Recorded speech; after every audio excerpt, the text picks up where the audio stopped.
Title: Why You Hate Love Genre, Psychological Drama/Romance Theme, Wounds of the Past, Fear of Vulnerability, Rediscovering Hope Story. They always said love was the answer, but for Ezra, love was the question he never wanted to ask again. At 29, Ezra was successful, cold, calculated, and alone. His friends joked that his heart had turned into an Excel sheet, efficient, emotionless, and full of formulas that always added up to distance. What they didn't know was that Ezra used to believe in love. He believed so hard that when it broke, it left shrapnel in his chest. Her name was Liana, and once she was his world, but she didn't stay. No one ever did, not his mother who walked out when he was 10, not his father who disappeared into silence after, and not Liana who promised to love him through anything until anything became too much. Since then, love felt like a con, a beautifully wrapped trap. Ezra didn't hate love because he was heartless. He hated love because it made you soft, made you trust, and then left you bleeding in your own hope. But life, in its twisted poetry, had other plans. Enter Noor, a quiet storm of a woman with a strange habit of writing letters to people she hadn't met yet. To the man who will break my heart. She once read aloud at a poetry cafe, not knowing Ezra was in the audience. Something in her words clawed at the parts of him he had buried. Against his better judgment, Ezra kept showing up at that little cafe every Thursday night, sitting in the dark, listening to Noor speak of heartbreak and healing, of being brave enough to love even when it hurts. She never saw him until one night she did, and that was the night everything began to change. Noor didn't try to fix him. She didn't tell him to love her. She just sat in the silence, unafraid of his shadows. Slowly, cracks began to show in Ezra's carefully guarded walls. The more he pushed her away, the more she stood still, not begging, not chasing, just existing, and somehow that was more terrifying than anything.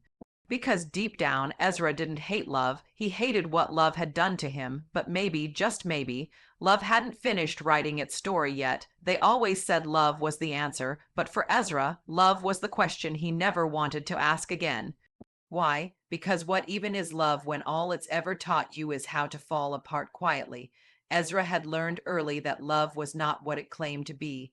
As a child, he watched his mother vanish into the night without a hug, without a goodbye, without explanation. She walked out like closing a door that never creaked again. No note, no call, just silence that screamed for years. Do you know what that does to a 10-year-old when the person who's supposed to teach you love abandons you without teaching you how to survive its absence? He didn't cry that night. He just stared at the hallway where she used to stand with coffee in one hand and chaos in the other. That spot never felt warm again. His father, present in body, gone in spirit. A ghost in the next room, buried in spreadsheets, cigarette smoke, and old regrets. He spoke less and less as time passed, and Ezra learned something horrifying. That silence could sound louder than screams. That's how love was defined in his house. Someone being there but never really showing up. So when people said love was the answer, Ezra wanted to scream. To what question? What test did I fail to deserve this version of love? Was love the reason his chest tightened when someone got too close?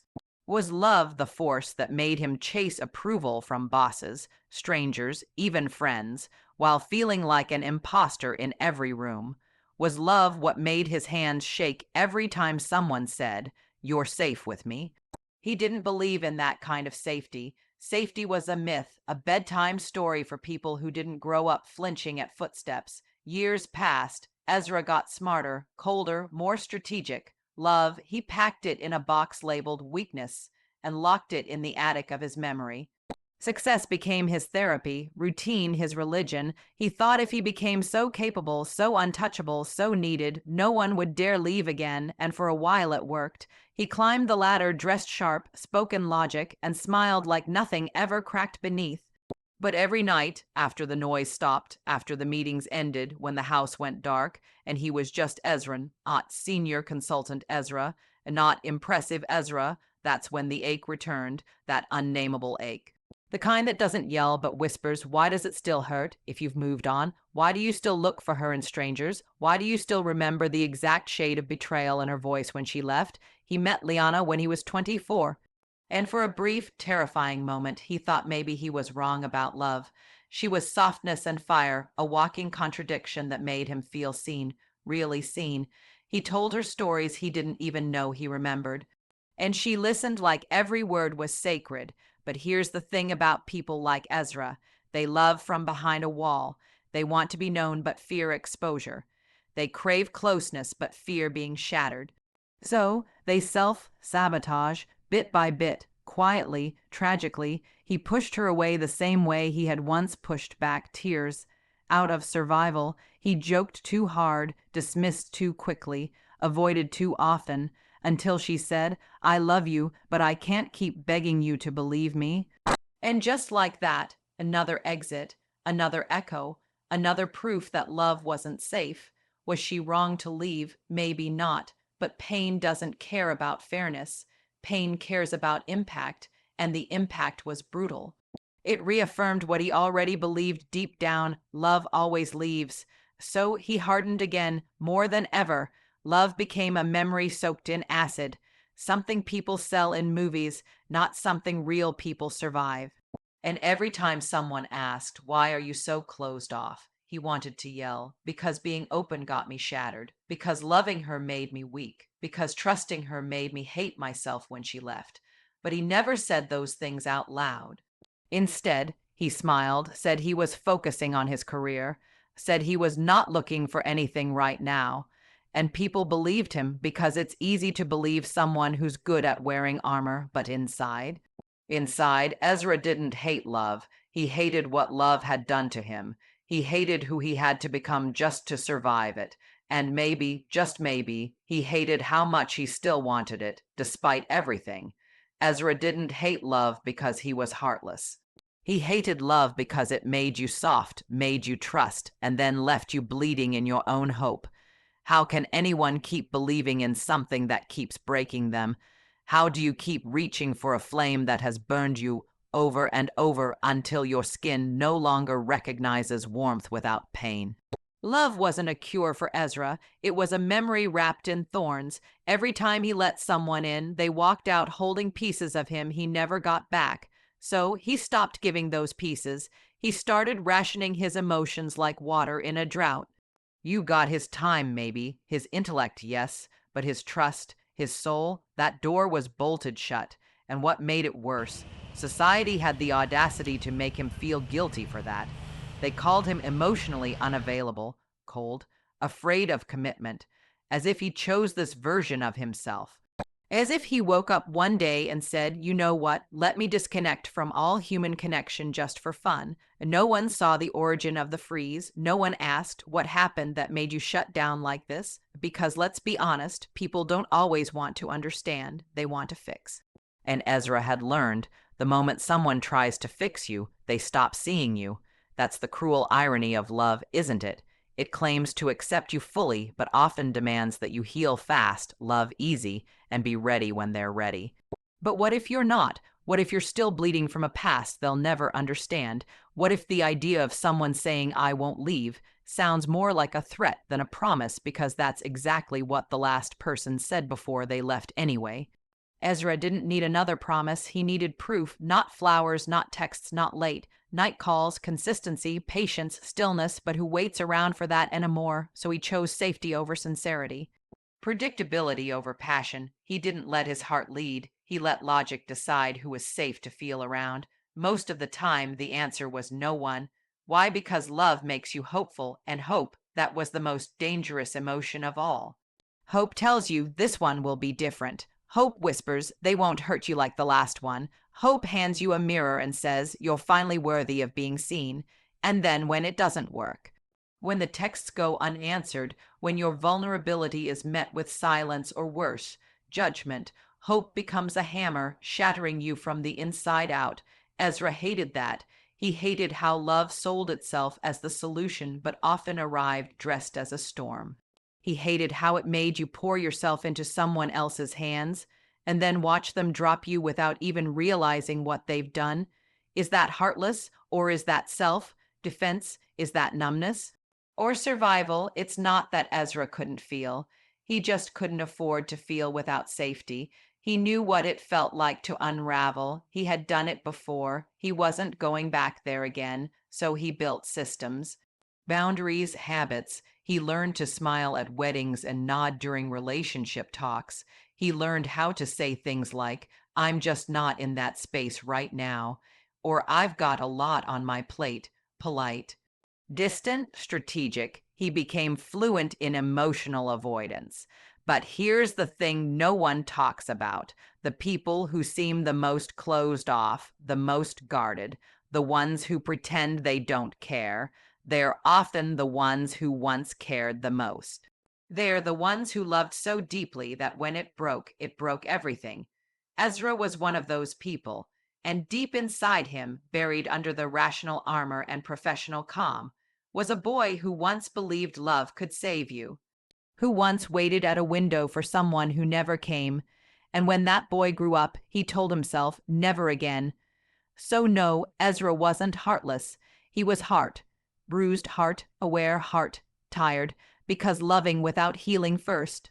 That's how you bleed all over people who didn't cut you, and he refused to do that. He wasn't waiting for love anymore. He was waiting for peace, but what he didn't know, what he couldn't predict, was that sometimes the right kind of love doesn't storm in demanding to be felt. Sometimes it just sits quietly, waiting for you to believe again. But life, in its twisted poetry, had other plans. Ezra had planned everything down to the detail. His days were structured, his heart compartmentalized. He avoided detours, emotional and literal. He believed that control kept him safe, that if he could master every variable, nothing unexpected could hurt him. But life doesn't read your script. It flips the page when you least expect it. It doesn't ask permission, it interrupts, and sometimes that interruption shows up looking nothing like a threat. Sometimes it walks in as poetry. That's how she appeared, Noor, not loud, not bold. Just there, in the corner of a bookstore cafe, reading her journal like the world hadn't already taught her to be afraid of vulnerability. She wasn't performing, she was revealing, and her voice, it didn't demand attention, it invited it. Ezra didn't even mean to stay. He'd wandered in during a rainstorm looking for shelter, not stories. But then she read, to the man who will break my heart, I don't hate you yet, but I will, and still, I'm choosing to believe in you now. What kind of person writes a love letter to someone who hasn't hurt them yet? What kind of woman sees heartbreak as part of the journey and walks into it anyway? Ezra froze in his seat. Why did those words feel like they were for him? Why did her voice pull at places in him he thought were long gone? Why was he even still sitting there? Week after week he returned, always silent, always in the back. Noor never noticed him. At least he thought she didn't. And that was exactly how he liked it. No pressure, no vulnerability, just proximity to something real, something unafraid, because truthfully, Ezra wasn't scared of love. He was scared of being seen. What if someone saw past his confidence, past his curated life, past the clean shirts and sharp words? To the boy still hoping someone would stay, Noor didn't just speak about love. She respected it. She didn't glamorize pain. She honored healing. She didn't chase anyone. She just stood there, unwavering in her own truth. How rare is that? To meet someone who doesn't need to be rescued, but refuses to shrink just to fit into someone else's comfort zone. One night, Noor looked up in the middle of a poem and locked eyes with Ezra. Just for a second, a flicker, a heartbeat, but it was enough. He felt seen, not exposed, not judged. Seen, and it terrified him. Because once someone sees you, the game changes. You can't hide behind I'm just tired. You can't fake that laugh or skim over your past. You can't pretend you're fine when you're unraveling inside.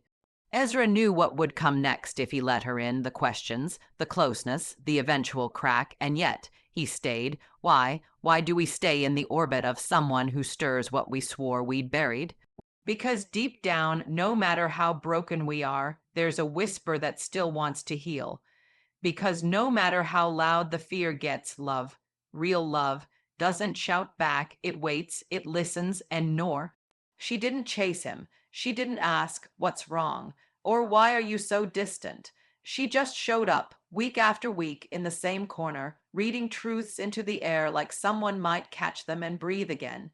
Ezra started writing again, just a little, just enough, notes on his phone, half poems, sentences that didn't go anywhere, but they weren't for clients, they weren't strategies, they were honest. He began to wonder, what if not everyone leaves?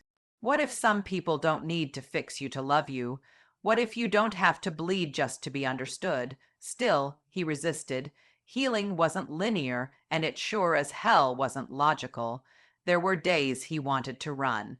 Days he ghosted the cafe, stayed home staring at the wall like it held answers, but Noor's voice stayed with him, not just her poetry, her presence, like a lighthouse that doesn't chase the ship, but refuses to dim.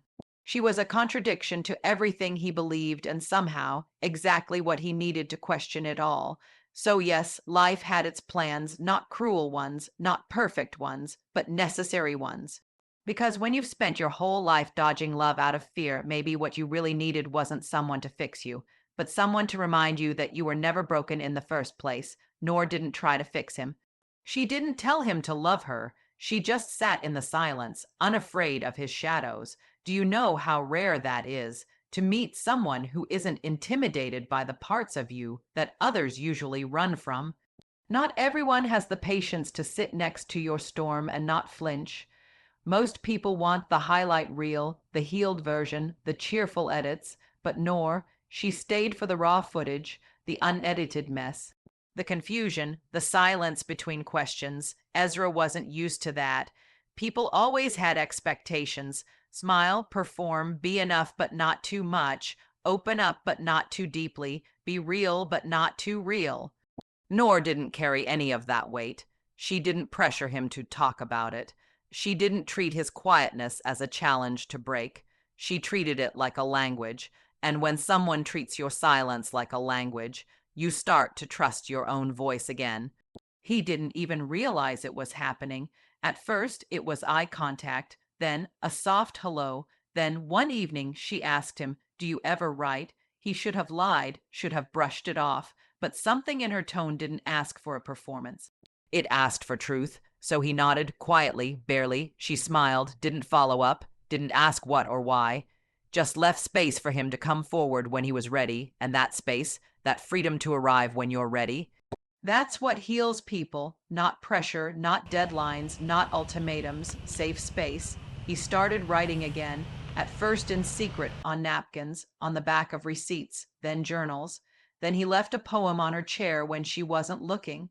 Anonymous, just 5 lines, simple, honest. The next week, she read it aloud. Did she know it was him? Maybe. She never said. She just read it as if it mattered, like it deserved a voice. That's how you love someone who doesn't trust love anymore. You don't force them to open their heart. You just honor the parts they still share, even if it's only 5 lines at a time. The more he pushed her away, emotionally, subtly, almost involuntarily, the more she stood still. Not chasing, not begging, just present. And that presence, it was terrifying. Because when someone doesn't run from you, you start running into yourself. Ezra had been hiding behind distance for so long that the idea of someone not leaving felt suspicious. Like a trap, what does she want from me? When is she going to leave like the rest? When does the mask fall and the disappointment begin? But Noor's presence said something his mind refused to believe. I'm not here to save you. I'm just here so you don't have to sit alone while you save yourself. And that's love, not the fireworks. Not the declarations, not the drama. Love is the quiet consistency that doesn't demand anything, yet offers everything. There were days Ezra tried to disappear, days he ignored her, days he showed up late and left early, afraid of what was forming between them. Because let's be honest, love doesn't just heal your heart, it exposes it. And what do you do when someone finally makes you feel safe enough to feel again? You panic, you sabotage, you test them to see if they'll leave like the others. And Noor never took the bait. She wasn't there to prove she was different. She simply was, and slowly cracks began to show in Ezra's carefully guarded walls, not dramatic breakdowns, not tearful confessions. Just little openings, a shared laugh, a longer sentence, a direct answer to a question about his past. And in those moments, Ezra realized something terrifying. He missed connection. He missed being understood without translation. He missed being able to look at someone and not feel the need to hide. He had spent so long trying to protect himself from heartbreak that he forgot what it meant to let someone care, and Noor, without pressure, without agenda, reminded him that he still wanted to be cared for. How do you begin to believe again? How do you let yourself receive love when your hands have been burned too many times? You don't force it. You let presence undo what pain taught you, one moment at a time. And in those still, quiet, terrifying moments with Noor, Ezra began to remember what it felt like to trust slowly. Cracks began to show in Ezra's carefully guarded walls. The more he pushed her away, the more she stood still, not begging, not chasing, just existing. And somehow, that was more terrifying than anything. Why is stillness so uncomfortable when you've lived your whole life in survival mode? Because when someone stops trying to fix you, you have no choice but to feel yourself. Ezra wasn't prepared for that kind of confrontation. He could handle rejection, critique, even silence, but not softness, not someone who refused to rush his process. Nor didn't knock on his walls. She didn't ask when he'd let her in. She just sat outside with patience, like she already knew there was something worth waiting for inside, and that kind of presence, it unsettled everything he built to protect himself. He had survived by mastering detachment. Never too available, never too vulnerable, always in control. But what do you do when someone sees past that performance and doesn't walk away? You panic. You look for the exit. You rehearse excuses in your head. I'm not ready. She deserves someone whole. This is going to end badly anyway. But each time Ezra tried to disconnect, something inside of him hesitated because Noor wasn't asking him to be whole. She was just asking him to be honest, and for the first time in years, he wanted to be. Not because he felt forced, but because he felt safe. How strange is that, to feel safe with someone you barely know, when people you've known your whole life never made space for your truth. That safety wasn't loud. It wasn't made of big gestures. It was made of small moments, a pause before a question, a glance that said, I hear you. Even when he wasn't speaking, the way she never filled the silence with noise, just her presence. It's scary how healing sneaks up on you like that. Ezra started to miss her, and that made him angry. He didn't like depending on anyone. Dependence meant risk. It meant needing. It meant relying on someone who could walk away at any moment. But Noor never asked him to depend. She just offered space, and space is sacred when you've never had it before.